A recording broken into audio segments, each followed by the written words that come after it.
ॐ नमो नारायणाय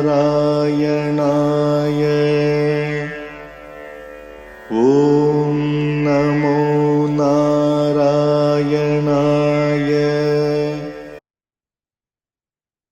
Om Asmat Gurubhyo Namaha, Asmat Parama Gurubhyo Namaha, Asmat Sarva Gurubhyo Namaha. So we continue on with Prapanna Parijata, chapter 6, on the worship of the attendants of God. Then, after completing the worship of the Lord, the goddess Lakshmi ought to be specially worshipped by a Prapanna, or a refugee, right, along with Bhudevi and Neela Devi, and the others also, along with Sutravati and the other attendants on Lakshmi. So we'll deal with the footnotes at the end of the page. But in essence, we can note that here he's saying, after finishing the worship of the Lord, which is in brackets here, so it may not be in the actual text. And in any case, along with the worship of the Lord, we have to worship his consorts and his entourage, and other servants and attendants. So the first ones to be mentioned are Sri Devi, Lakshmi, Mahalakshmi, and Bhudevi and Neela Devi, all three consorts of the Lord, and then others, including Sutravati, who is an attendant on Lakshmi. She is the wife of Vishvaksena, who is also an attendant on the Lord. Text 2. Sri Lakshmi. So she, Lakshmi, is the resting place of gurus and the empress of this world, the divine consort of the God of gods, and is eternal and imperishable.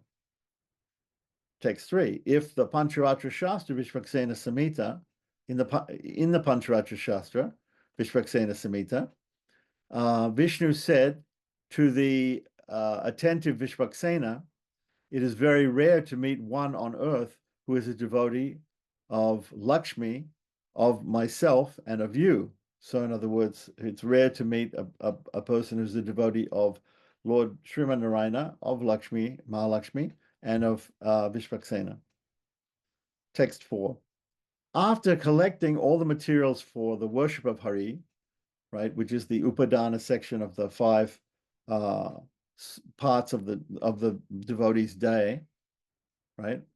One has to also to worship therewith the goddess who is the beloved consort of the God of gods in the same manner. So in the same manner that we worship the Supreme Lord, we're going to worship Mahalakshmi or Sri Devi and others. Text 5. After mentioning the 5 kinds of manifestations, like the transcendent para, the hypostatic vyuha, and his own glories, Lord Hari in Tattva Ratna eulogizes her as follows. Text 6. Similarly, I shall declare the nature of Lakshmi. Listen to me attentively. We both share the commonality of pervasion by quality and essence, Swarupa, Guna and Swarupa. So there's a note on this. Text 7. Just as the universe is pervaded by me, both in essence and quality, right? Remember, essence is Swarupa, and quality here is the translation of Guna. All this is also pervaded by her.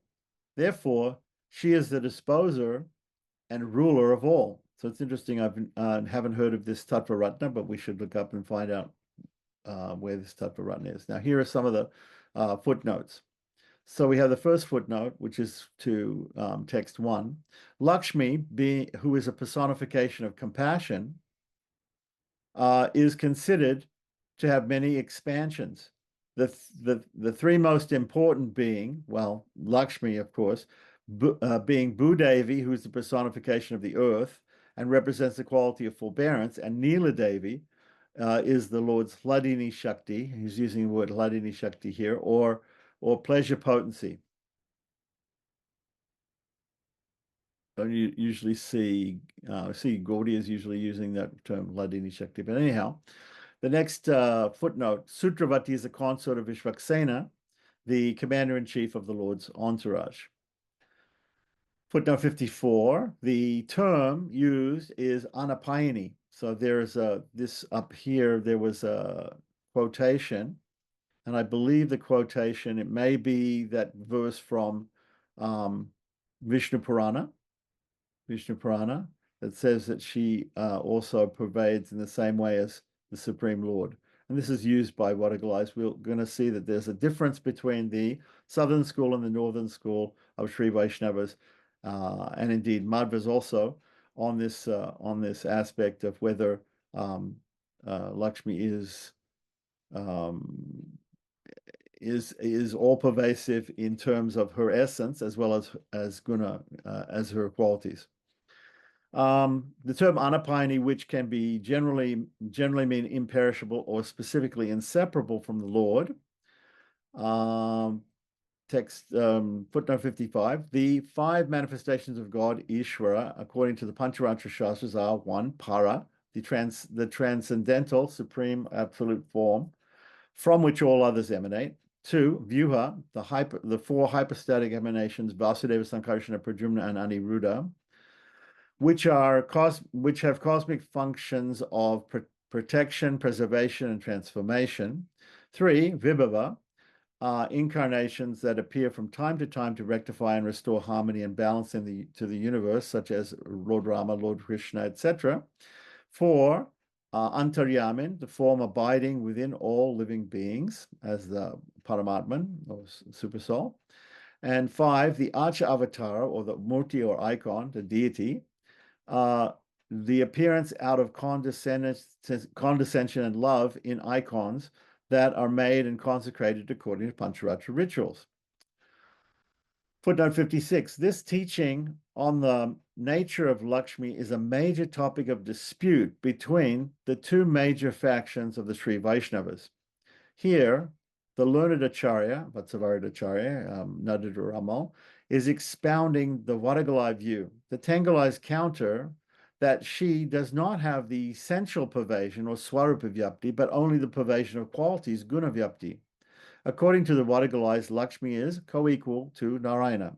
The Tengalais claim that she is a jiva that has a particular relationship with Narayana to act as the mediatrix of grace.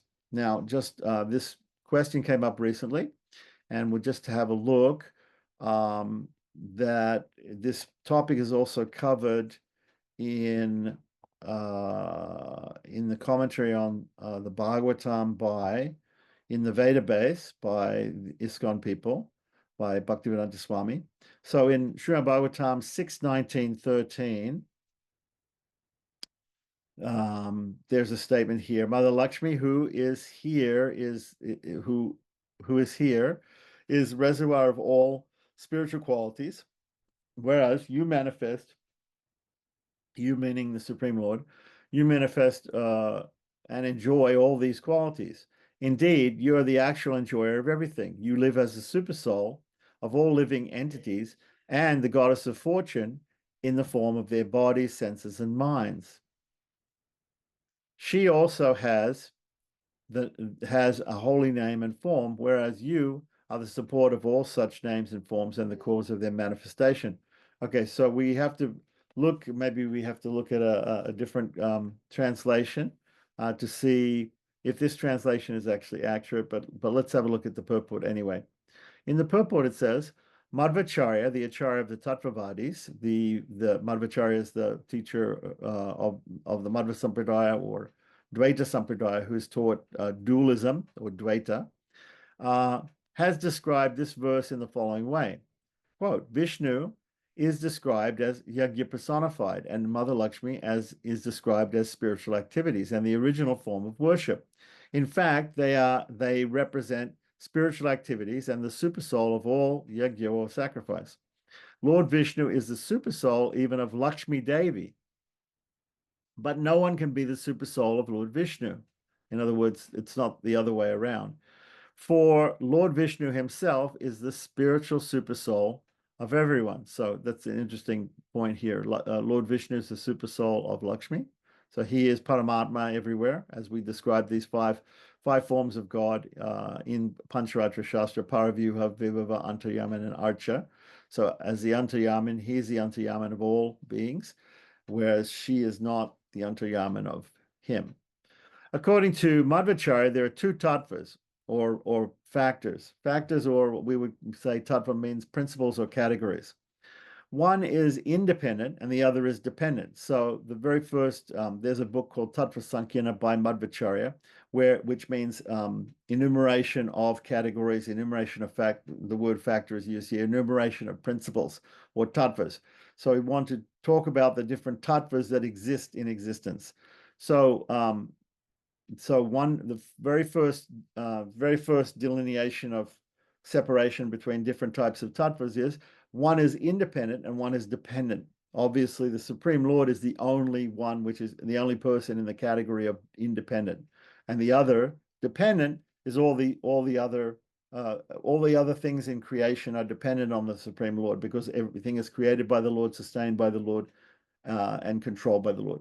So he is in one category, independent, and everything else, the sentient beings and the world, are in another category, so which is dependent, right?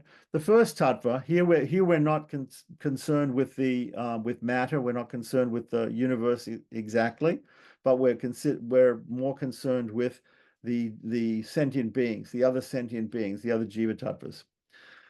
So one is dependent and one is independent and the other is dependent. The first tattva is the Supreme Lord Vishnu, and the second is the jiva tattva. So here again, according to Madhva, there are these two tattvas. Lakshmi Devi being dependent on Lord Vishnu. It's not exactly correct, because there's a third tattva. There's also insentient matter, but which Madhva accepts. But anyhow, for the purpose of this, we're talking about the two types of sentient beings. Lakshmi Devi being dependent on Lord Vishnu is sometimes counted amongst the jivas, right? The Gaudiya Vaishnavas, that is the followers of Chaitanya Sampradaya, however, describe Lakshmi Devi in accordance with the following two verses from the Prameya Ratnavali of Baladev Vidyabhushana. So in the Prameya Ratnavali of Baladev Vidyabhushana, which is written in the 18th century, middle of the 18th century, right? He has, first verse is a quotation from Vishnu Purana. So there are two verses given here. The first one comes from Vishnu Purana, and I believe it's the same exact verse from Vishnu Purana, which is quoted by the northern acharyas of Arigalai Sri Vaishnavas to try to say that the word here is anapayani, to say that that Lakshmi Devi is Jaganmata. She's the mother of the universe, and she's anapayani. She's always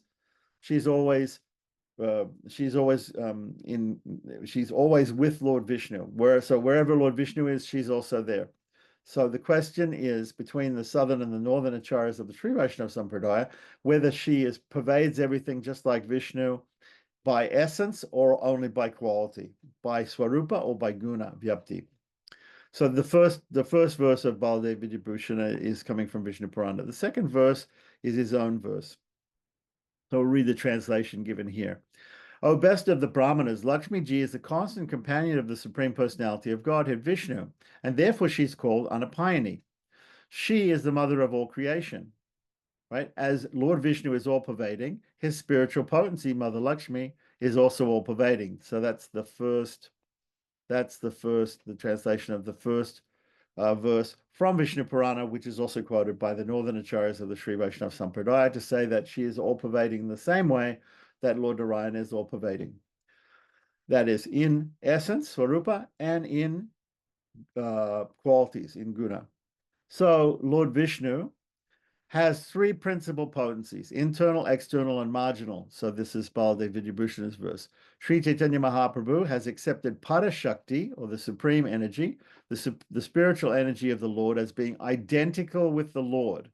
Thus, she is also included in the independent Vishnu tattvas. So here is a very clear statement here, given in ISKCON literature, in Bhaktivedanta Swami's purport here, that the Gaudiya Vaishnavas accept Lakshmi as non-different from Lord Narayana, so that she is also in the category of Vishnu Tattva. So to continue on with this purport here, there is a commentary on Prameya Ratnavali. So again, Prameya Ratnavali by Baladev Vidyabhushana, quoting the Vishnu Purana, in the middle of the 18th century, around 1750. And then later on, there's a commentary called Kanti Mala. Kanti Mala means necklace of around something, a necklace. And I don't know who wrote the Kanti Mala commentary, but here it's being quoted, and I'm not going to give the Sanskrit, but here's a statement, and here's the translation of the statement in Sanskrit given in the Kanti Mala commentary of Prameya Ratnavali. Although some authoritative disciplic successions, right? Interesting that it said here authoritative disciplic successions. So meaning that if there's a separate understanding by different disciplic successions, it doesn't mean that any of them are considered not authoritative, but they're all authoritative. So although some authoritative Vaishnava disciplic successions, so probably talking about the Madhvacharya Sampradaya and the southern Sampradaya, the southern sect of the Sri Vaishnava Sampradaya, the Tengalaya Sri Vaishnavas, count the goddess of fortune among the ever-liberated living entities, jivas in Vaikuntha, known as the Nityasuris to the Sri Vaishnavas, or the Nityasiddhas to Gaudiya Vaishnavas. Sri Chaitanya Mahaprabhu, in accordance with the statement in the Vishnu Purana, as quoted here and expounded on by Baladevi Vibhushana, has described Lakshmi to be identical with the Vishnu Tattva. Now, then Bhaktivedanta Swami goes on to say, the correct conclusion is that the description of Lakshmi as being different from Vishnu are stated when an eternally liberated living entity, a Nityasuri or a Nityasiddha, right, a resident of Vaikuntha, is imbued with the quality of Lakshmi or qualities of Lakshmi. They do not pertain to Mother Lakshmi herself, the original Lakshmi, the eternal consort of Lord Vishnu. So what he's saying is that there are these two different types of Lakshmi. There's a Lakshmi, even in the Gaudiya scripture, Brahma Samhita talks about Sahasra Lakshmis. It talks about thousands of Lakshmis. So he's saying here that there may be a type of Lakshmi who is a Nityasiddha or a Nityasuri, who are eternal resident of Vaikuntha, who has the qualities of Lakshmi, but is a Jivatman, right? This is apparently the idea of this Kanti Mala commentary on Prameya Ratnavali of Gaudiya Sampradaya. So this is the type of Shakti Vesha with the Shakti or the power of Lakshmi, the qualities of Lakshmi, but as a jiva having the qualities of Lakshmi, that is one type of Lakshmi, and then there's another Lakshmi, which is the original Lakshmi, who is the eternal consort of the Lord, who, as we have understood, the Gaudiyas and the Gaudiyas say is, and the Vadagala Sri Vaishnavas say is non-different from Sriman Narayana, and is Vishnu Tattva, and is of the category of Vishnu. Okay, so now to understand this a little bit more, we can look at the actual scripture, Tattva Sankhya of Madhva, the actual scripture of the Tattva Sankhya of Madhva, and the verse that speaks about putting Lakshmi in a different category than Lord Narayana. Okay, so there's an English translation of Tattva Sankhya with a commentary by Jayatirtha, who's a very famous polemic acharya of the Madhva Sampradaya, and he's commenting on this verse by Madhva. So this is a verse by Madhva. So it says here, Rama meaning Lakshmi, Rama with a long A, right, is eternally untouched by sorrow, while all others are touched by sorrow.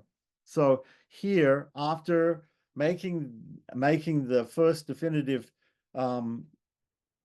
examination of different types of categories or principles or tattvas into independent and dependent,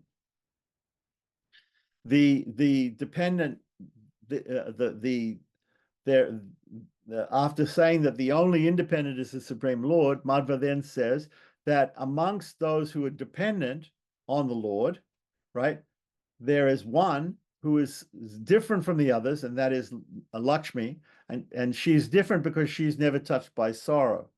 And so what Jayatirtha is saying here in his commentaries, he's saying that some people say that there are other released souls, there are other liberated souls, let's say, who some say that they're also never touched by sorrow. This would be that the Sri Vaishnavas, all Sri Vaishnavas, and even Gaudiya Vaishnavas, except that there are souls that are the Nityasuras or Nityasiddhas that are eternally liberated. They never were in this material world and never experienced sorrow.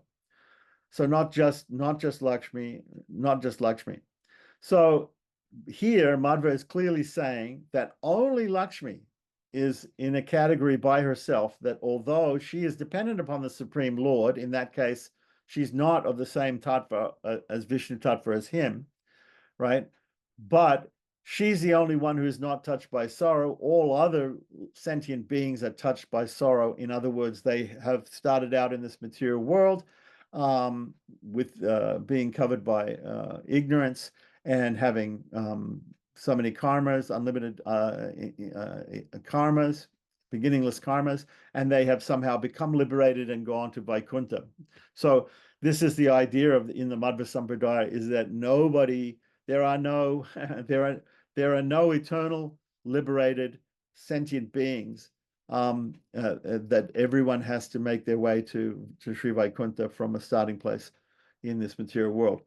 And except for Lakshmi is in a category by herself, she's never experienced sorrow. So we can say she's eternally the consort of Sriman Narayana in Sri Vaikuntha. Okay, so that's just a very interesting side note. If anybody can write to me, and if they want the link to download this book, Tattva Sankirna, with the commentary of Jayatirtha, the Sanskrit and the English are both there in this book, so they can go through it. Okay, so back to our book by Nadadur Amal Vatsavardacharya. That was a very interesting side note about the difference between the northern acharyas and the southern acharyas on the aspect of Lakshmi. So now let's continue on. Having understood all those things, we can now understand his. He is propounding the Vadagalaya, the northern acharyas view, which is also the view of the Gaudiyas in certain respects, and then there's the southern Sri Vaishnavas have a different view of Lakshmi here. So text 8. Again, talking about Lakshmi, she is pervaded by me, and similarly, I also pervaded by her, right? Now, that would listen, O Senesha meaning Vishvaksena, right, to the differences between us. So this is apparently also a quote from Vishvaksena Samhita. We have to look in Vishvaksena Samhita of the Pancharatra Agama, and we have to see if this quotation is here or this discussion is there. But interesting that he says that she is pervaded by me. Well, the Supreme Lord, Sriman Narayana, pervades everything, so that's not unremarkable. But what's remarkable is here he's saying, similarly, I am also pervaded by her. She pervades him, right? So this is something new for us. So text 9, my consort, meaning the Supreme Personality of Godhead, Sriman Narayana, is talking here about Lakshmi. My consort, who is the ruler of all, is dependent on me. So here he's agreeing in this first sentence, he's agreeing with the statement of Madhva, that and also I think the southern acharyas of the Sri Vaishnava Sampradaya, the Tengalaya acharyas, they also agree on this. Everybody agrees on this, that Lakshmi is dependent upon the Supreme Lord, Sriman Narayana or Vishnu, right? It has been revealed by the Vedas that I am the controller of both her and the universe. So this is a common understanding. So we have no different understandings in this amongst the different Vaishnava acharyas and Sampradayas. Text 10, in the Vedanta and the Pancharatra Shastra, it is taught that both the realms of Nitya Vibhuti, the eternal transcendental realm, that is Sri Vaikuntham, and the Leela Vibhuti, the material universe, which is the playground of the Lord, are under our control. here he's stating our control and not his control, which is very interesting because our control would mean that both Vishnu and Lakshmi, or both Srimanarayana and Sri Devi, right, and exist for both of us, right? So here, there's no, our control is perhaps contested because the Supreme Lord is the controller of everything, but the exist for both of us. This is also accepted by all Vaishnavas. Is that the material Lila Vibhuti and the spiritual Vaikuntha and all the sentient beings within and all the material universes within, they're all meant to serve the divine couple. So this is not a problem. Nobody has a disagreement with this. One of the examples given by Pila Lokacharya and Mamukshapati is that when because we want to say that if we say that God or Sriman Narayana is the only one to be served, then what about the fact that we should serve all his entourage and his consorts and his devotees? We can also serve them. So the example is given like when a maid or a servant is hired in a household, the contract is made with the head of the household or the master of the household, but in the actual running of the household, the lady of the house, the mistress of the house, is the one who is giving the orders to the servants to do this and do that and do the other. So Pilakacharya and Manavala Muni have explained that just like that, we are also serving the Supreme Lord, not exclusively, but also to serve him exclusively means we also serve his consorts, his devotees, his entourage, and his attendants, like that. So, text 11. In the same way, Bhumi and Nila are also considered subservient to me. Okay, in the same way, Srimanarayana is saying here, in the same way that Sri Devi is subservient or dependent upon the Supreme Lord, Bhumi Devi and Nila Devi are also considered subservient to the Lord, like that. In fact, all living beings and all non-sentient beings also, everything is subservient to the Lord. As all monads or individual jivas are pervaded by consciousness, these two manifestations mentioned, Bhumi Devi and Nila Devi, are pervaded only by quality and not by essence. I think what he means here is that they pervade only by quality and not by essence, not that they are pervaded only by quality and essence, because the Supreme Lord pervades everything by quality and essence. So here, what he's making a distinction. His view is that Sri Devi, Bhudevi, and Nila Devi are different in the sense that Sri Devi, according to the Northern Acharyas, right, pervades everything, just like the Supreme Lord does in both Guna and Swarupa, and in both essence and quality, quality and essence, whereas Nila Devi and Bhumi Devi do not. They can only pervade, they can only be considered all pervasive in the sense of pervading by quality and not by essence. And this would be similar to this would be exactly the same as the Southern Acharya Tengalai's understanding of how all sentient beings, except for the Supreme Lord, can pervade only by quality. That is, by their all-pervasive, all-expansive knowledge which they have because they're liberated. Okay, so texts 12 and 13. In the same Shastra, elsewhere, Lakshmi Tantra 211 to 218, Lakshmi herself has also taught about the relationship between herself and her Lord, their mutual pervasion and rulership, and a quotation is given here, since the Brahman, the Supreme, right, is non-differentiated from Shakti, right, it is said to be non-dual, Advaita. Okay, so here, this is a statement made that Brahman is non-dual. And in fact, the underlying Vedanta philosophy of Ramanuja is called Vishishta Advaita. So Vishishta means specific or specified or with specificity, right? And Advaita means non-dualism. So Advaita is a type of non-dualism. So in all forms of Advaita or non-dualism, Brahman, or the Supreme Lord, and his energy are considered non-different, like that. But they're also different in another way. So in one sense, the souls, Lakshmi, all these other personalities, the material world, are also non-different from Brahman, but also different from Brahman, like that. And that's where the Vishishta comes in Vishishta Dvaita, the differentiated parts of the undifferentiated whole, right? But here is simply a statement that everything is ultimately Advaita, everything is ultimately one. But there's differences in the parts of the one, and the parts of the one are eternally different, and they relate to each other, right? So text 14, I, Lakshmi, here's a statement, I, Lakshmi, am the supreme energy Shakti of Brahman, and am to Brahman as light is to the moon. So this is a very common allusion. Sometimes they said light to the sun.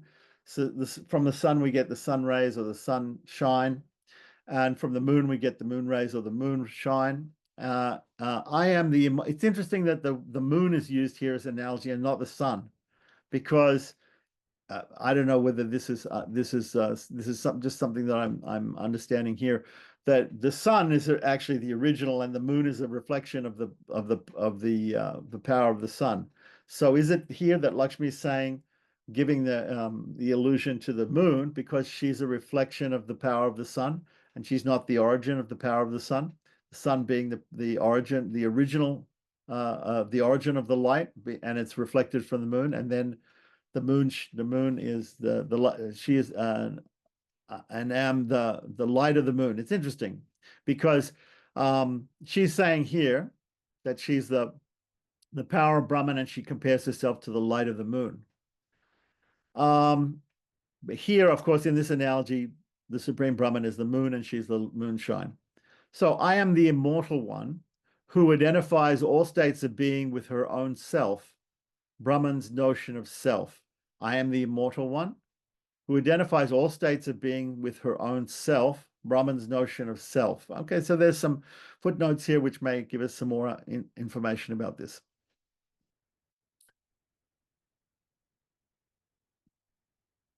Text 15. He, Hari, being I, the self, is regarded as the self of all beings. I, meaning Lakshmi, am the eternal notion of the self of all beings. 16. I am considered to be the eternal Vasudev state of existence. Brahman embraces both the principle of existence and the state of existence. Hence, it, Brahman, the Supreme Brahman, is the eternal state or padam. Text 17. When differentiated, the principle of existence is Narayana, and in its state of existence or becoming, it is I, the Supreme Lakshmi. Therefore, Brahman, the eternal, is called Lakshmi Narayana, because the I entity is always inherent in the notion of the self. All right, so let's have a look at some of the footnotes here. So footnote 57 has to do with text 11, talking about how Bu and Neela are also subservient to me, and I'm not sure whether that refers to Lakshmi or to Narayana. Let's have a look. Bu Devi and Neela Devi are considered to be lesser manifestations of Lakshmi. An example would be that a high court judge who has absolute authority in his own court, but when playing cricket is limited by the authority of others involved in the game. Okay, so I'm not sure where this analogy comes from. Doesn't seem to come from the original text or any commentary. Anyway, Lakshmi is the empress of the universe, but when she manifests as Bu and Neela, she is limited by time, place, and circumstance. I'm also not sure where he gets this idea. Anyway, okay, so but it is true that in this text 11, it does say that Vatsavardacharya, Nadaduramal, he is saying here that these two manifestations of Lakshmi, Bhudevi and Neela Devi, pervade only by quality or guna vyapti and not by essence swarup vyapti. Okay, so moving on to the next footnote, 58. Brahman is the absolute in Vedanta philosophy. It means the immensity or the expansiveness. This unitary absolute splits into male and female, Narayana and Lakshmi, for the process of manifestation of the universe. Hence, it is said to be non-dual. Okay, so that's just an explanation of this was stated here in text 12 and 13, I believe. Yeah, text 13 probably. So the next footnote, 59, this implies, so where is 59? 59 is in text 14, where it's talking about the difference between Lakshmi and Narayana, and saying that Lakshmi is the immortal one who identifies all states of being. This Lakshmi, Lakshmi, am the supreme energy, Shakti of Brahman, and am to Brahman as light is to the moon. This was the analogy given here. I am the immortal one who identifies all states of being with her own self, Brahman's notion of self. So this explains her difference from Lord Narayana, right? So this implies that in all manifestations of God, or the Vishnu Tattva, Shakti, being his quintessence, follows him. Well, I would say Shakti is an attribute, is a guna, and so therefore, yes, of course, when we have a substance, every substance has an attribute. If we take the Supreme Brahman as a substance, then his attributes are his qualities or his Shakti, and it's always there with him. He's non-different from his attributes. But then again, all jivas and the material world are also his attributes. So how is that different? How is Lakshmi different from that? I don't think that's explained probably here. So here, text footnote 60, which refers to text 15. He, Hari, being I, the self, is regarded as the self of all beings. I am the eternal notion of the self in all beings. So this is giving it a more definitive a definition here of Hari and Lakshmi, or Srimanarayana and Lakshmi. He is the self, and she is the notion of the self. So the footnote says here a subtle difference is being made between the self and the notion of the self, between consciousness and self-consciousness. Actually, self-consciousness. It's interesting because in Ramanuja's system, Dhamma Bhuta Jnana, if we look in Yatindra Madhudipika and other books talking about maybe Tattvatraya, Dhamma Bhuta Jnana is consciousness, and consciousness has this, even the European philosophers have understood this, that consciousness has this, not only does consciousness realize itself, that it not only do I exist because I think, right? I think, therefore I exist, right? I think, therefore I am. But also I realize that my thinking exists.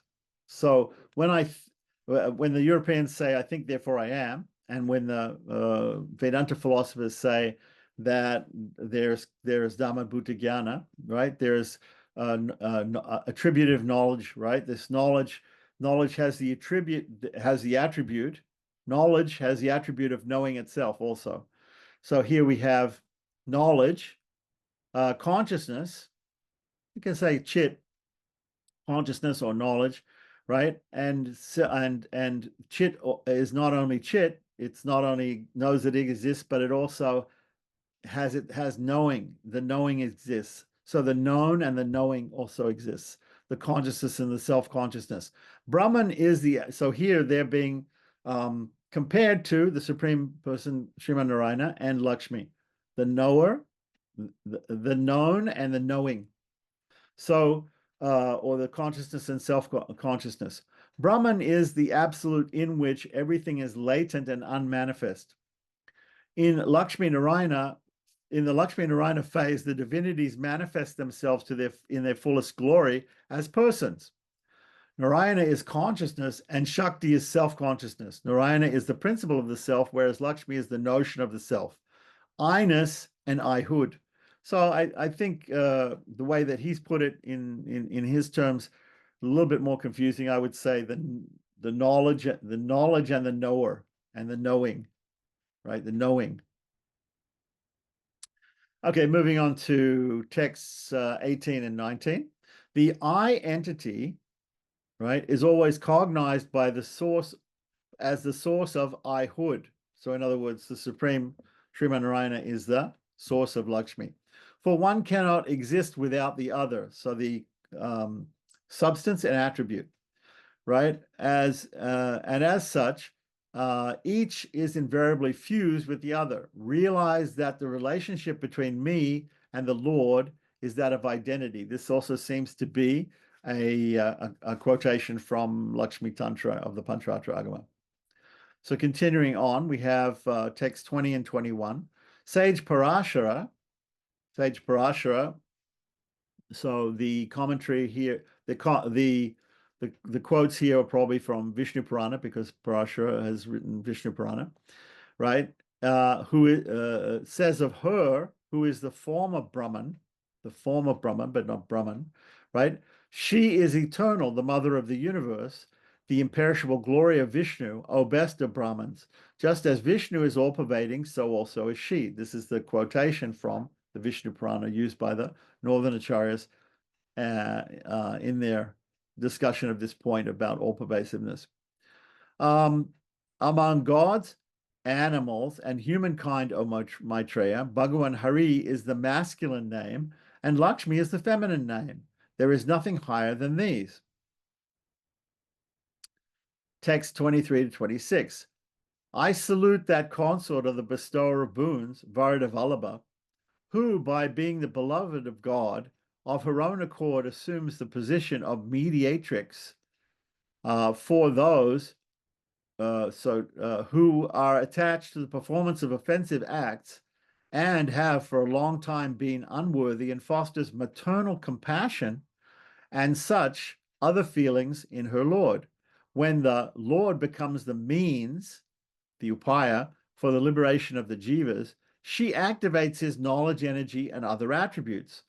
For enhancement of the pleasure of the liberated ones, she augments the Lord's attributes of beauty, etc., and is endowed with the three capacities, and who dwells in a lotus and is the empress of the whole world. So this is very interesting. So we have some footnotes here, which we'll get to.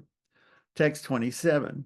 Similarly, I shall worship Bhumi and Nila and other innumerable consorts and the foremost of eternals, Nityasuris, by their respective mantras. Text 28. One shall worship the divine retinue, beginning with the chief minister of Vishnu, Senesha, meaning Vishvaksena, who carries the rod of justice, and in whose hand the entire world consisting of the sentient, Chit, and the insentient, Achit, beings lie. Text 29 and 30. In due order, one should also worship Ananta and Garuda and all the other eternals, along with all their retinues, also the personified weapons of the Lord, such as the discus, Sudarshana, etc., as well as all the goddesses, such as Sutravati. So here, Sutravati is called a goddess. She's a consort of Vishvaksena, and others who serve Lakshmi. Text 31. Those who desire liberation should not worship the other gods. Here we're talking about Anya Devatas or Devatas, who have casually gone to the temple of Vishnu to serve him, unless they are ranked as eternal. So unless they are liberated, we should not worship any other personalities who even are servants of the Lord. So getting to footnotes, footnotes 61 and 62 and 63 are there for texts 23 and 26. 61 talks about her Sri Devi or Lakshmi, activating the Supreme Lord's knowledge, energy, and other attributes. And then we talk about her augmenting the Lord's attributes of beauty, and she is endowed with three capacities. These are the three footnotes here. So 61, the six attributes of the Lord that relate to sentient beings are jnana, knowledge, bala, strength, Aishwarya, sovereignty, Shakti, omnipotence, Virya, creative potency, Tejas, splendor. It is because of these six that he is called Bhagawan. So there's a Puranic statement which gives the definition of Bhagawan. Bhagawan means, Van means the possessor of, and Bhaga means all opulences, and the opulences are innumerable. But are basically categorized as into these six: Jnana, Bala, Aishwarya, Shakti, Virya, and Tejas. So footnote 62. These are known as the Swabhava Dhammas, right? And are his attributes, right? Are included in the attributes beauty, easy accessibility, condescension, tenderness, sweetness, compassion, love, friendliness, and solicitude, etc. So again, he has Anantakalya gunas, Kalyana gunas. He has unlimited auspicious qualities, the Supreme Lord, but amongst them there are specific qualities which are important for the living beings to take advantage of to attain liberation. And Lakshmi is said to activate those. So this is also discussed in Mumukshapati. I think in Dwaya Prakaram. Anyway, so 63. Footnote 63, Akara Trium. Akara Trium. Akara usually means the letter I. So it should be three things starting with the letter of I. Akara Trium. There is a number of possible interpretations of this term. Here, number one, ahanta, or the notion of I, Shakti, and Bhava, omnipotence and empathy. Or two, Nityanapayatva, Anapayatvam would be eternal inseparability. Internal inseparability form the Lord. Vyapti, pervasion, and Aishwaryam, sovereignty. Three, being the mediatrix, meaning mediating between the fallen, the jivas, the children, and the Supreme Lord, the Supreme Father, is the mother, Mahalakshmi. So being the mediatrix between the Lord's redemptive graces and promoting his communicable attributes, upayatva being the means, upayatva being the goal, and purushakarata being the mediatrix. Okay, being the mediatrix. Okay, so these are all different. These are different interpretations of akara traya, which is in the original Sanskrit, which we can't see, of texts 23 to 26. So we should look at text 23 and 26, the Sanskrit, and we should see also if there's some other commentaries that give this explanation. Text 27 has this footnote 64, which is about other innumerable consorts of the Lord. So there's a various lists given in the Puranas of the consorts of Lord Vishnu. Sometimes 8 and sometimes 12 Shaktis are listed. So here the 12 are listed as follows: Lakshmi, fortune; Pusti, prosperity; Daya, compassion; Nidra, sleep; Kshama, forgiveness; Kanti, beauty; Saraswati, communication and learning; Driti, endurance; Maitri, loving kindness or friendliness; Rati, sexual pleasure; Tusti, satisfaction; and Mati, intelligence. Okay, so these are all sound like attributes.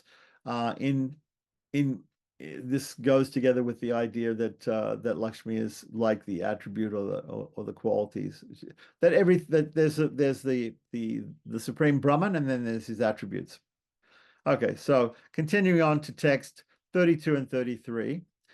Now we're talking about, in the last text, of course, we talked about the fact that we should not worship those gods or devatas who are not liberated souls, who are not eternal associates in Vaikuntha, but are in this material world, and so they might be occasionally influenced by the modes of passion and ignorance in this material world, even though they do literally serve the Supreme Lord, just like the Nityasuris or the Nityasiddhas in Sri Vaikuntha. Still, because they're not ranked as eternals, they're not to be worshipped by those who are Prapannas, those who want liberation. So here's an explanation more about them in 32 and 33. Brahma, Rudra, Arjuna, Vyasa, Bhargava of 1,000 arms, Kakutstha, Atreya, Kapila, Buddha, these and innumerable others are Shaktavesha avatars. The Avesh means they are not purely Vishnu Tattva, they're not the Supreme Lord directly, but they have got the qualities, of the Supreme Lord, some quality of the Supreme Lord, and they've been endowed with those qualities. So they're called Shakti Avesh avatars, being imbued by the power or the qualities of the Lord. Jivas that are utilized by the Lord for accomplishing some specific task, they, along with Indra, Agni, and the other 8 guardian deities, Indra, Agni, Vayu, Kuvera, etc., right? The directions of the directions called Lokapals or Dikpals, the protectors of the directions, ought not to be worshipped by those who are desirous of liberation. So there may be many scriptures that say we should worship Shiva and Brahma and all these other personalities, but because they're not liberated, the Prapanna, the person who's surrendered to the Supreme Lord, should worship only those which have been spoken of before, the Lord's actual internal entourage and his consorts and his attendants from Sri Vaikuntha, and not the Anya Devatas, not the other Devatas that are here in this material world and who have yet to achieve liberation, because they are at most Shaktivesh avatars, and they have some potency given to them by the Supreme Lord, but they are still within this material world and subject to the modes of ignorance and passion, right, as well as the mode of goodness. So text 34 to 37, as the Lord said to the attentive Vishvaksena. So again, we're probably getting Vishvaksena Samhita quotes from the Pancharatra Agama. Those who have been entrusted with some cosmic authority, such as Brahma, Indra, Agni, Rudra, should not be worshipped by those desirous of liberation. I shall specifically mention those partial manifestations, Pradurbavan. So here's some of them. The four-faced Brahma was entrusted with the work of projecting the universe into being, Shristi, creation, and the great god Shankara, or Rudra or Shiva, with the work of withdrawal of the universe, Samhara. The function of Buddha is to delude, and Vyasa was appointed to compile the Vedas. Vyasa also, and a Shaktivesh avatar. These are all Shaktivesh avatars. In a sense, they're jivas that have been given certain potency by the Supreme Lord. Arjuna was the greatest of archers, and Parashurama, Jamadagni, of powerful beings.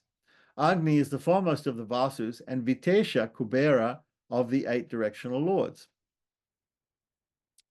So, text 38 and 39. O Senesha, Vishvaksena, whoever is possessed of sovereignty and harmony, prosperity, and is agreeable and devoid of attachment and hatred, and of itself influential and exceptionally endowed for good, is to be known as a portion of myself, a portion meaning amsa in Sanskrit, and therefore being like a Shaktavesh avatar, having some power, some potency, but not full potency, not being Vishnu Tattva, but having some qualities of the Supreme Lord, manifested for the purpose of fulfilling my objectives. All of them are governed by divine decree. In other words, they all have to serve me and follow my order, my divine order.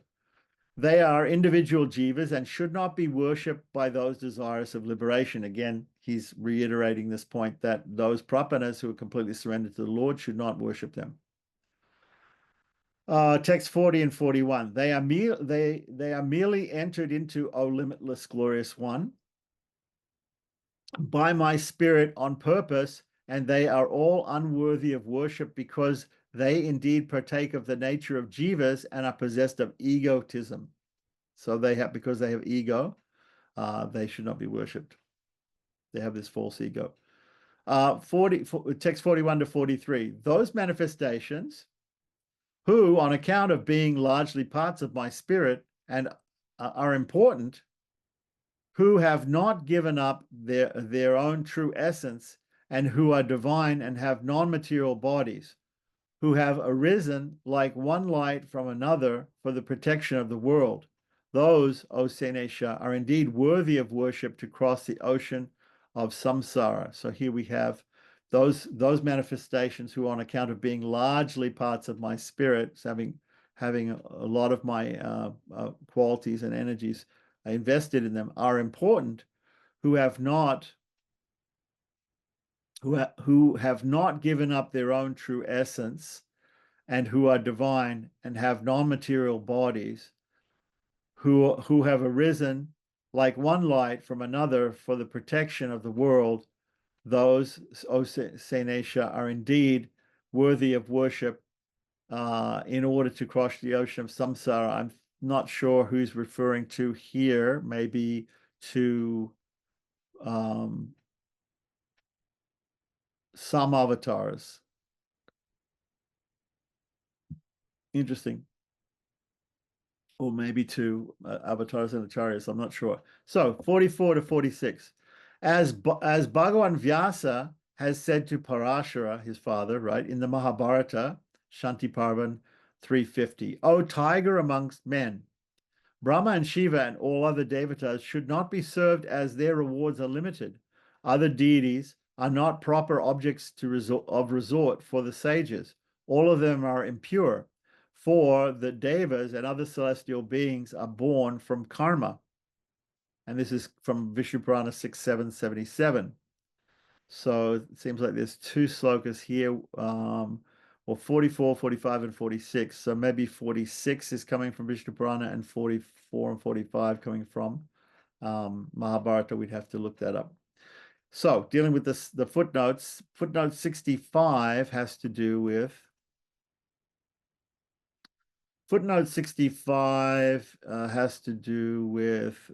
text 32, which is where we are enumerating different personalities who are not to be worshipped. And it says, Kakutsta was a king of the Solar dynasty, the son of Bhagirata and an ancestor of Rama. His son is Raghu. And 66, footnote 66, has to do with the next set of slokas. 66 is in text 34 to 37, the function of Buddha. So he's talking about the Buddha avatar, not to be confused with the modern Buddha, the founder of Buddhism, Shakyamuni Buddha.